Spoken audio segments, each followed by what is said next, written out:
welcome to another episode of the MMA Lockcast. I'm your host, Manpreet, aka MMA Lock of the Night, and your boy on social media at MMALOTN, and the architect behind the MMA Fight Archive. If you enjoy doing your own research and want to ensure that you leave no stone unturned, make sure you guys check out the MMA Fight Archive. There is a 7-day free trial available for you to check it out. Find out why close to 60 subscribers have joined on with the movement, which consists of top cappers, top commentators, coaches, and fighters to ensure that they can do as much research so they can do a solid breakdown, predict a fight, or even just come up with a game plan to defeat their opponent. Check out all the direct links to past fights for these upcoming fights. For these fighters competing on these upcoming cards, LFA, UFC, Bellator, PFL, CFFC, Cage Warriors, KSW, ACA. We got it all covered there on the MMA Fight Archive, closing in on 2,400 fighter profiles now as well. So if you enjoy doing your own research and want to see these guys compete before they step into the cage for their upcoming events or their upcoming fights, check out the MMA Fight Archive and you can get it all done there. All right, this week or this episode, we're going over Bellator 300.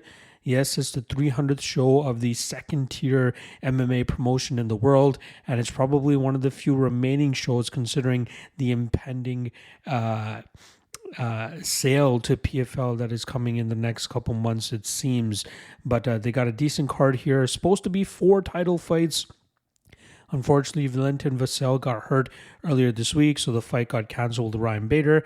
And then Ilima-Lei Macfarlane missed weight, and the fight with Liz Carmouche is now a non-title fight 3-rounder. So we are down to 2 title fights for this card. Still a banger of a card. We got Usman Nurmagomedov headlining against Brent Primus for the lightweight title, as well as another fight, a part of the lightweight Grand Prix. And then in the co-main event, we got Chris Cyborg defending her title against Kat Zingano. All right. Just a quick apology in regards to the lack of visual appeal to this podcast, as you guys are used to seeing.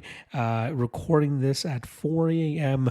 before the fights kick off. I believe that gives you guys a solid 14 hours to ingest this content before the fights actually kick off. Much better than the last time I did a Bellator breakdown where we were just hours away from the card kicking off. But a ton going on this week, not to mention Bellator having 16 fights to get through. I wanted to ensure that I did the best that I could in terms of the research so I can transfer or at least give you guys as much information as possible and give you the best prediction that I could possibly come up with as well. The extra segments for the UFC card will drop in the afternoon before the card actually starts. So if you're looking for the free parlay or the 3 best prop bets or my top 3 lock of the night candidates, top 3 dog of the night candidates, look for that on Saturday afternoon, well before the UFC card kicks off, so you guys can ingest that content as well. All right. We got 16 fights to get through for this Bellator card, so I'm going to try to do a quick pick style, get to the gist of the breakdown ASAP, and rifle through these fights. All right, first fight of the night, we got Josh Hokit going up against Spencer Smith. Hokit has a wrestling background, but also had a cup of tea, or a cup of coffee, I should say, with the San Francisco 49ers for the NFL. He never made it onto their actual roster, but had a couple training camps with them and some summer league stuff, but never really actually made it to the full team. So he turned his attention to MMA, and now he has his first MMA fight this weekend, and it's legit his first fight. Didn't have any amateur experience, just wrestled in college as well, even has a grappling match against Bo Nickel on his record. Obviously, he ended up losing that, but I have no idea what training camp he's with. He's not really speaking much about where he's training, or at least posting where he's been training, but you can expect a grapple-heavy approach from him to go out there and try to pick up his first win. He's going up against Spencer Smith, who's coming off nearly a 2-year-long layoff after suffering an injury in his last amateur fight, which he ended up losing, obviously, due to injury. He seems to have a decent understanding of the technical striking approach, decent ability to ground and pound and posture up when he's able to get that position. But I'm expecting Hokit to come in here, grapple him to the mat, and then really pounce on Smith from that top position. Minus 1,000 is not a number you want to pay on a guy that's never stepped foot in a professional MMA setting. So I'm thinking just pass on this fight all in all. But I still think that Josh Hokit gets his hand raised, as Bellator normally does a good job in terms of matching up their new prospects in a way that grooms them and gets them ready to continue to take steps forward in their MMA career. So give me Hokit inside the distance. Minus 1,000 though, no bueno. Next up, we got Ilara Joanne going up against Jenna Bishop. This is a great fight between Joanne, who comes from that Pitbull training camp, and she fights like the Pitbulls as well, where she likes to crash the pocket with big strikes, but she's also able to utilize a takedown heavy approach where she can just grind her opponents from that top position, although she doesn't do a great job in terms of advancing position, ultimately just staying in that full guard, trying to grind out her opponents, and often getting stood up due to the fact that she's unable to really advance or do much from that top position. Her opponent, Jenna Bishop, is a high-level BJJ black belt, and it would have been a great thing to see her actually start MMA a little bit earlier. She's very crafty and slick with her jiu-jitsu, and we continue to see it through her 5-0 professional MMA career that she's had thus far, especially in the Bellator debut she had earlier this year, where she defeated Alina Kalyanidou over 15 minutes by dominating her on the mat. I fully expect Bishop's grapple-heavy approach to pay off for her here, and even though Joanne may have a little bit of a striking advantage, I think it's going to be hard for Joanne to get Bishop off of her, especially when Bishop is able to get her hands around her, get a body lock takedown or even some sort of trip. But from that top position, I expect Jenna to be too strong and too slick, and that could potentially pull off a submission victory for her. So give me Bishop here, and I don't mind her number here around that minus 170, minus 180 range. Next up, we got Romero Cotton going up against Grant Neal. Both guys like to grapple. Cotton with a little bit more of a credentialed wrestling background, although he's pretty much only beaten up on tomato cans, and the first real test that he's given in Dalton Rasta, he got absolutely bullied in that fight and finished in the third round. His striking is pretty much a 1-2 down the pipe, but not a lot of not a lot of power or emphasis behind it. And it seems as though if he's unable to get his grappling going, he really starts to lose confidence. He gets demoralized and he starts to slow down tremendously.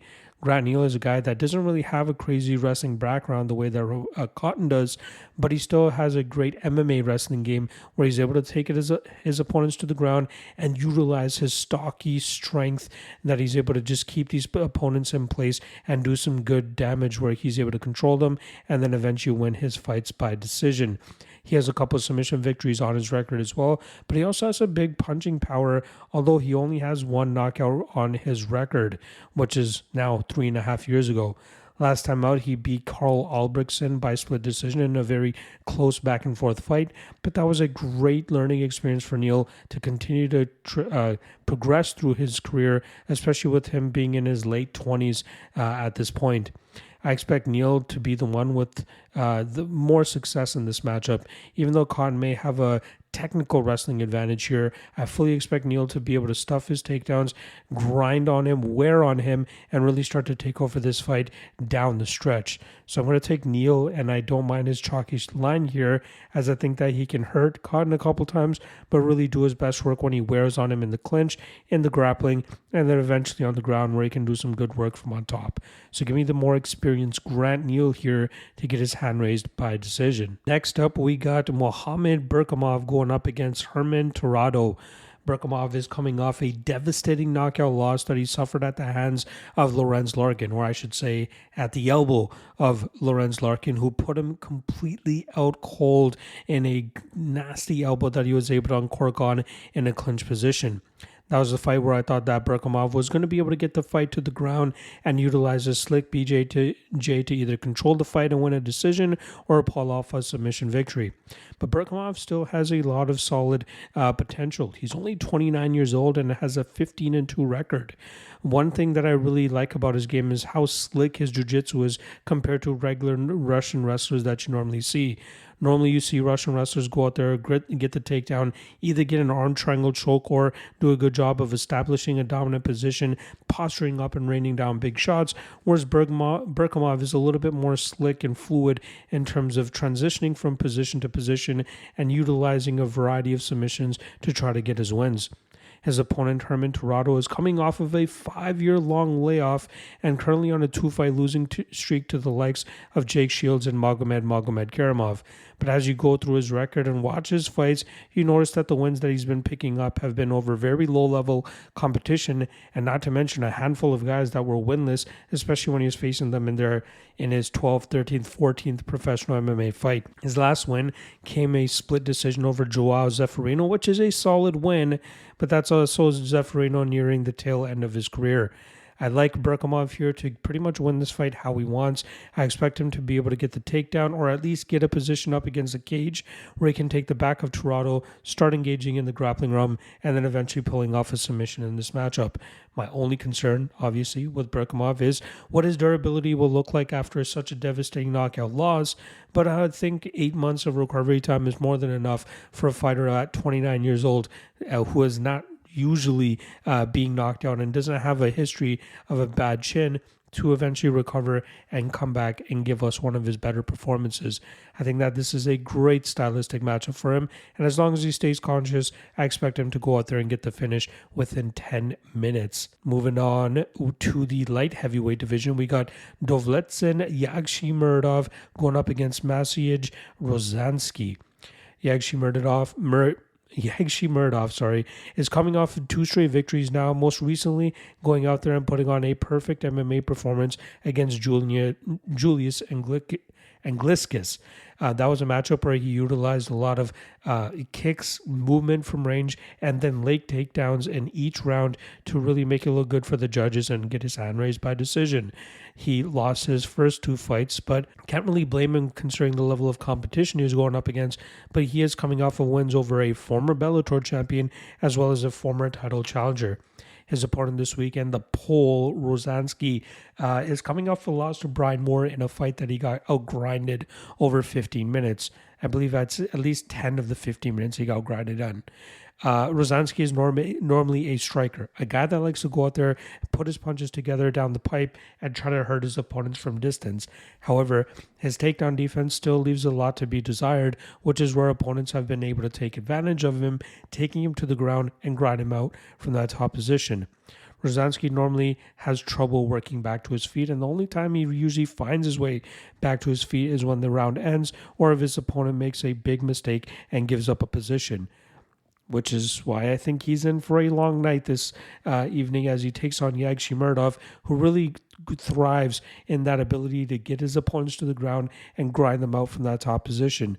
Rozanski might have a little bit of a pop on his shot, but I don't think that he really will hurt Yagshimuradov here, who should be able to do a good job of moving from range and timing his takedowns to get his opponents to the mat and grind him out from that top position. I really like Yagshimuradov in this spot, as I think it's a great stylistic matchup for him to go out there and give us a classic Yagshimuradov decision victory. Next up, we move up a division and talk about some heavyweights as we got Davion Franklin going up against Slim Trabelsi. Davion Franklin is coming off a decision victory over Kasim Aras in a fight where he was able to stuff the takedowns and land enough good damage from the striking realm that he was able to get the judge's favor. However, it's surprising that a fighter of his physique and his fighting style has 3 wins on his record by decision. He is a guy that normally likes to go out there and get his opponents out of there quickly with the big striking approach that he normally brings to the table. This Jackson Wing trained fighter has only suffered 1 defeat at the hands of former UFC fighter Marcelo Gome, who was able to outlast him and eventually finish him in the 3rd round of their fight. Franklin normally has a poor gas tank, but has done a good enough job against the mediocre level of opponent he has faced to still get his hand raised. I think that he's going to be in some trouble here against a guy in Slim Trabelsi, who it seems like everybody has been hearing about for the last year or so, especially after he had originally signed with the UFC in October, but his former regional promotion, Aries FC, had forbidden him from joining that promotion. He was their heavyweight champion and has yet to compete ever since August of 2022, and seems to be in contractual disputes with his with that promotion. Luckily for him, it seems like he's gotten it sorted out, and he's going to be competing for Bellator this weekend. And he is a guy that comes in with a grapple-heavy approach more often than not. He's very agile for how big he is, but he does a great job in terms of changing levels and getting his opponents to the ground and battering them from that top position. He only has 5 MMA matches to his name, but he does have a win over Luis Enrique, who is a former UFC fighter who had a little bit of success at that level.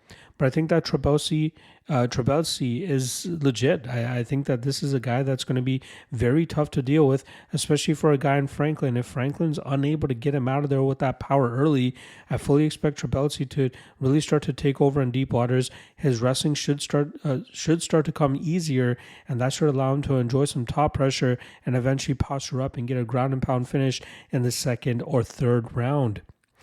Next up, let's talk about a pair of strikers here in Henry Corrales and Kamaka III. This should be a fun matchup, like I said, between two strikers, two guys that love to exchange in the pocket and throw in combinations. We'll start off on the Corrales side, who's been in the Bellator promotion for 8 years now. He surpassed that anniversary back in June and has put together a 9-6 record through his 15 fights with the promotion. He's never found himself in a title fight, but he is still considered one of the higher levels guys in the Bellator roster. He even has a win over Aaron Pico where he knocked him out in 67 seconds back in 2019. He's normally a very slick striker with a nasty calf kick as well, which seems to be a staple of the fight-ready team that he trains out of. His opponent this weekend is an Extreme Couture product in Kai Kamaka, who is 1-1 since returning to Bellator back in 2021. He's pulled off 2 straight victories, he started off 1-1 in his return to Bellator back in 2021, but since then has pulled off 2 straight victories over guys that seem to have been brought in mainly to get Kamaka to get his hand raised. Kamaka is normally a good combination striker, using his solid footwork to batter his opponents in the striking realm. When he is comfortable, he doesn't mind taking fights to the ground, but I'm not totally sold about his ability to control his opponents from that top position. I think for him to succeed, he needs to get into his groove with his striking, and that's usually how he's able to get his hand raised. I was kind of surprised to see the line as wide as it was in favor of Kamaka in this matchup, and I think that might be because people are familiar with Kamaka due to his UFC tenure. However, I feel like Corrales is just as good of a fighter, if not better. I think the difference maker here could be potentially the calf-kicking game of Corrales being able to slow down Kamaka so that his punches could come a little bit more fluidly afterwards. But at plus 165, I feel like in a fight that could end up being a toss-up, Corrales is not a bad shot here as an underdog to go out there and really batter Kamaka from distance, again, starting with the calf kicks and then opening up with the punches. Kamaka is not really known to be a crazy one-punch knockout threat, something that Corrales last fell to at the hands of Johnny Cupcake Campbell. But if his durability is able to stay intact, and if he's able to stick with the striking game, he could come out on top here against the guy in Kai Kamaka that seems to have the public's eye. So give me Corrales here to pull off the upset by decision. Next up, we got Sergio Cossio going up against Jesse Roberts. Cossio is a guy that has over 34 fights to his name, mainly from the Latin regional scene. He's a guy that likes to go out there and fight clearly, considering how entertaining he is when he steps inside the cage. He really plays to the crowd with a lot of his movements, likes to throw a lot of big shots, but also doesn't mind mixing it up in the grappling realm if that's what's required. However, I think the level of competition he's been fighting will be a wake-up call for him as soon as he steps in the cage with Jesse Roberts, who may not be that experienced considering he's only 5-0, but clearly has some solid technical skills that Cossio might have some issues with. Roberts is a BJJ brown belt, and although he's only faced abysmal competition throughout his pro career, you can see that he has the technical aspects that could make him successful if he gets a little bit more active. He trains out of Killcliff FC and even has a win on the amateur scene over UFC fighter AJ Fletcher. But I still lean with the Roberts side here, even with the lack of experience that he has compared to Sergio. I feel like he should be able to be the cleaner fighter, keep this fight a lot more disciplined than Cossio is going to be looking to do, and I fully expect Roberts to put together a full overall game plan here to get his hand raised by decision. Not a whole lot of confidence here, given the unknowns about Roberts against guys that are as experienced as Sergio. But I still think that a lot of Sergio's experience is against tomato cans, if I'm being honest, and taxi cab drivers, as a lot of people like to reference them. But I think Roberts gets his hand raised, and I think he gets it done by decision. Next up, we got Leah McCourt going up against Sarah McMann. A battle of grapplers here, as we got McCourt, who's coming off of a split decision loss to Kat Zingano. It was a very close fight, and you could make an argument that she deserved to win that fight as well, but Zingano still had the judge's eye, considering the damage she was able to land and some of the control time that she was able to enjoy. McCourt is responsible for the only loss on Mano Fiorot's professional record, but we have to cut her some slack considering that was Fiorot's first professional MMA fight. McCourt is usually strong in the grappling realm, and she will be out-wrestled here by the stronger Sarah McMann, but should this fight get into deep waters, things could get a little bit interesting, knowing that McMann normally falls off in terms of her effectiveness and efficiency late in fights, especially considering her sketchy gas tank. McCourt reminds me of somebody that could potentially give McMann some problems in terms of McMann trying to establish the top position and ride out some positions without worrying too much about facing resistance. But like I said, McCourt could give her those issues. So I'm still going to be going with McMann here, as I believe that she should be able to establish these positions, at least for the first 2 rounds, and she should be able to stay safe enough in the 3rd round to still get her hand raised by decision. Not a whole lot of confidence, especially at that minus 160 line, but I still think McMann gets the job done here. Next up, we got Bobby Seronio III going up against Alberto Garcia. Now, these guys were originally scheduled to fight each other earlier this year, but the fight fell through, I believe, due to Seronio suffering an injury. But Bellator still decided to put these guys together, as they believe that it could potentially still be an entertaining matchup. Seronio is a fighter that is 7-0 through his pro and amateur career, currently 3-0 as a professional. This guy brings a very strong wrestling game to the cage, and his striking is normally a hybrid between karate and boxing. He likes to bounce around at distance in the karate stance, but when his opponents are able to get closer to him, he switches up to a boxing stance, which allows him to throw his hands and eventually change levels for that inevitable takedown, which he normally gets on his opponents, where he's able to control them from that top position and grind them out. On the flip side for Garcia, this is a guy with only 4 fights across his pro and amateur career, the first of which came back in 2014. So it doesn't really seem like he's been that active, but he's a guy that prefers to grapple, with a lot of his striking mainly being from flashy and powerful strikes rather than anything technical. He will definitely be caught by better strikers, especially with the openings that he leaves for a lot of opponents to counter him. But on the ground, he does a decent job in terms of his relentless takedown approach and some of the submissions that he tries to sell out for. But it's clear that he's going to come up short against better technical grapplers and better technical strikers. And that's unfortunately what he is facing this weekend in Seronio. I'm going to lean with Seronio to go out there, grind this fight to the mat, and I think that will eventually open up a submission opportunity for him that he should be able to nab onto. And if it's not that, I fully expect him to be able to knock out Garcia on the feet as well. Seronio inside the distance pretty much however he wants. Next up, we got Bryce Meredith coming in as one of the biggest favorites on the card at minus 1,800 as he goes up against Miguel Peimbert. Now, Meredith is 4-0 and training out of the MMA lab. He's a standout collegiate wrestler who has done a great job in terms of molding himself into a full mixed martial artist. Obviously, a lot of that has to do with his coaching staff and training partners at the MMA lab. But this guy is so good with closing the distance, getting his fights to the ground, and then just staying patient enough, waiting for the transitions that need to happen so he can get to a dominant position and get the finish that he requires. But even fights that have gone into the 3rd round for him, he looks to have a very good gas tank and should be able to take fights into deep waters if that's what's required. His opponent, Peimbert, is recently snapped his 2-fight losing streak, and he actually had losses to 2 guys that we just spoke about, Alberto Garcia and Bobby Seronio. Both guys were able to take him to the ground and grind him out. Peimbert, I believe, is a BJJ purple belt, but he relies on that a little bit too much which could end up being a double-edged sword. Either he's able to get that submission off of his back, or he just keeps fighting off of his back, but the judges end up favoring the guy who's on top of him, landing the smaller shots and just doing their best to control Peimbert, who's trying to get some offense off of his back. But Peimbert, like I said, he's going to be facing a very tough wrestler here in Meredith, whose BJJ game is improving at a exponential rate, and I believe that's going to be too much for Peimbert to deal with. I fully expect Meredith to eventually get that dominant position required, and I fully expect him to get him out of there.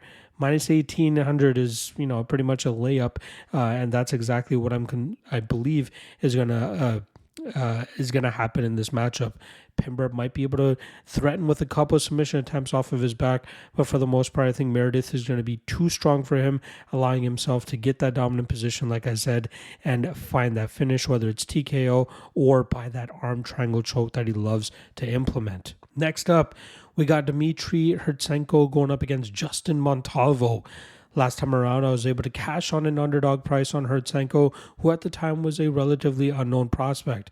He went up against Katizi, who has made his rounds in the Bellator cage, and a lot of people were leaning on him due to the experience that he already had. But Hrytsenko, from the little tape I was able to gather on him before his Bellator debut, showcased that he had a solid striking skill set and also could take fights to the ground, and he could do a good job in terms of controlling his opponents on the mat. But in his Bellator debut against Katizi, it was his striking that allowed him to get his hand raised that night. It was a very close back and forth fight, but the judges ended up scoring his damage a little bit more in the striking realm, allowing him to get that victory. On the flip side, for Kid Marvelous Justin Montalvo, he dropped his first professional loss last time around against a very high prospect, a highly touted prospect in RJ Kogan. So there's nothing to hold his head about in terms of that. Montalvo is normally a very slick striker. This guy loves throwing to the body, getting his opponents to drop the guard so that he can go back up top and hit them to the head. But he's hurt numerous opponents to the body and put them away with his body work as well. I think he's one of the more entertaining strikers to watch, especially when he gets into his flow state, throwing in 2, 3, 4, 5 punch combinations and really giving his opponents a lot to think about. And I'm kind of leading him here as the underdog at plus 135. I think Hrytsenko is a bright prospect, but I think he's going to find himself getting overwhelmed by the forward pressure and volume that Montalvo will be putting on him. I expect Hrytsenko to rely on his grappling to avoid the striking of Montalvo, but I think Montalvo can do a good enough job in terms of keeping this fight upright and then utilizing his striking to eventually find that body shot KO here over Dmitry Hrytsenko.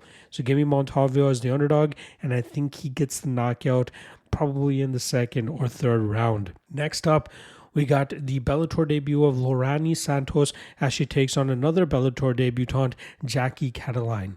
Starting off on the Santos side, she is 6-1, although not the most impressive tape that I've been able to find on her. She does have a win over current UFC fighter Tainara Lisboa, who seems to be a solid prospect in her own right. At her best, from what I've seen from Santos, she's able to take her opponents to the ground and do good work from on top. She is able to establish a pretty strong top position against most of her opponents, where she's been able to just pin them up against the cage or just pin them on the mat and land some big shots that the referee is not forced to stand them up due to any inactivity. Her gas tank seems a tad bit sketchy, but I still need to see more from her, especially against legitimate competition, for me to fully get a grasp on her. On the flip side, for Jackie Cataline, who comes in with a 3-3 record, she's riding a 2-fight losing streak to Evelyn Martins and Taylor Gordado, who are both able to take advantage of the poor gas tank on Cataline.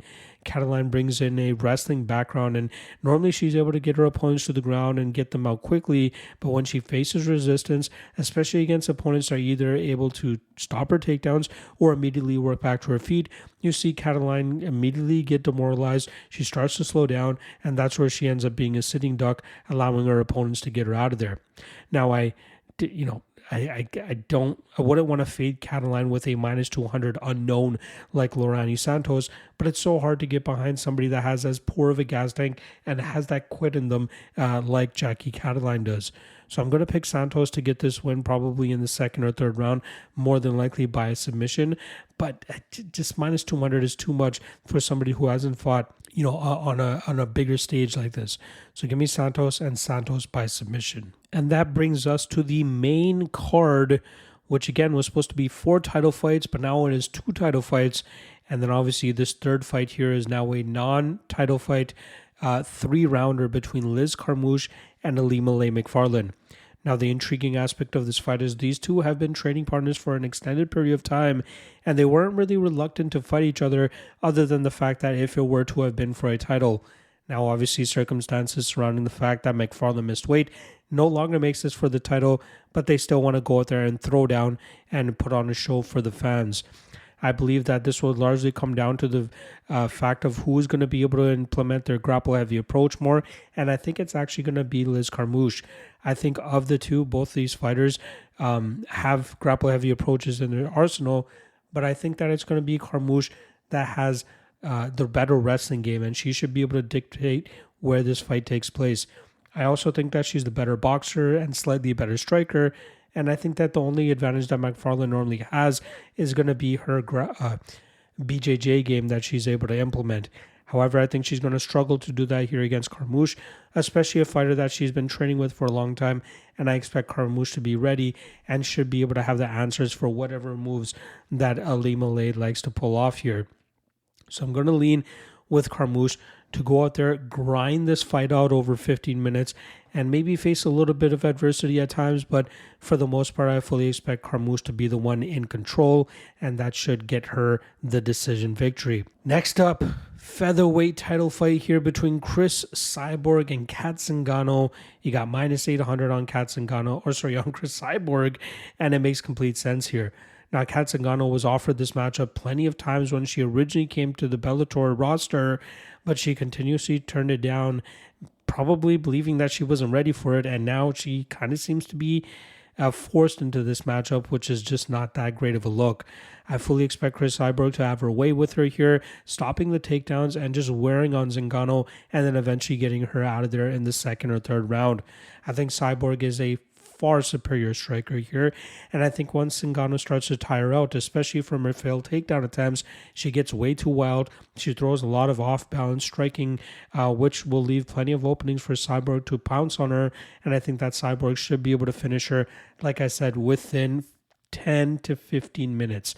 I'd be surprised if this fight hits the scorecards. It would really take Cyborg, just cruising in this fight for her to not get the finish here.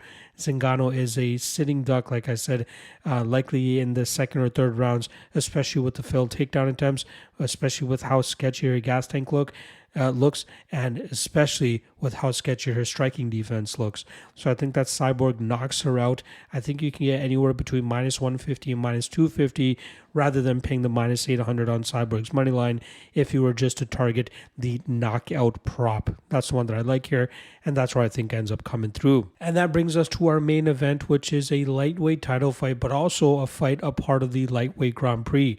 We got Usman Nurmagomedov going up against Brent Primus, and Nurmagomedov is looking to extend his 17 fight winning streak to 18 and continue his flawless career. Now, unlike his cousins like Khabib and even his brother Umar, he actually started off as a striker and then got into the wrestling game. So you see him more comfortable in the striking realm, it seems, but he's just as good in the wrestling as his, Dagestani counterparts. He does such a great job in terms of mixing his wrestling behind his striking, and that allows him to pretty much dictate the pace and where most of his fights take place. Whether he wants to go out there and outstrike his opponents for 25 minutes or look to take them to the ground and dominate from on top, he is probably one of the most complete fighters we've ever seen in mixed martial arts. It makes complete sense why he's -2,000 here. Now, I get it. Primus is a veteran. He has a couple big wins. He's also coming off an upset victory over Mansour Barnaoui from earlier this year, but it's starting to look like Barnaoui is probably not as good as we originally expected. Primus is a BJJ black belt, so he might be able to hold his own on the mat if he does get taken down here, and he also has some decent knockout power in his punches. But I still believe that Nurmagomedov should be able to control where this fight takes place. And if it wasn't for the experience that Primus already has, I'd probably be even more confident on the Nurmagomedov side. But he's minus 2,000 here, so we're going to try to figure out how to bring that number down. It's either he wins by decision or he wins inside the distance. I'm going to lean with inside the distance. I think that his striking is going to be too good for Primus here, and even he can utilize his grappling to wear on Primus and then reap the fruits of his labor later on in this matchup with the striking advantages that he's going to have. So give me Nurmagomedov to go out there and finish Primus. I'm going to call it within 4 rounds. So even the over 1.5 is not a bad line. I believe it's roughly around that minus 130, minus 140 line. I think it's going to take a little while for this matchup to get going, but once it gets going, Nurmagomedov will get into his groove, and he'll eventually find that way to get Brent Primus out of there. And there you guys go. Breakdowns for all 16 fights for this Bellator card. It has been a long week, but I'm glad to finally put the bow on it here. Appreciate all the love as always. Again, apologies for the lack of visually stunning graphics that you guys are used to seeing in these podcasts, but I just want to get this one out for you guys.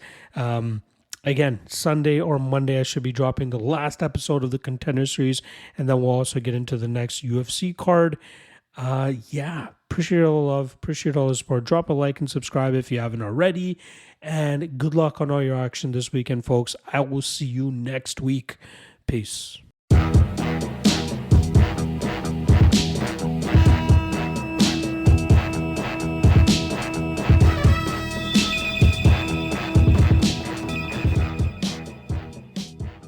Last thing.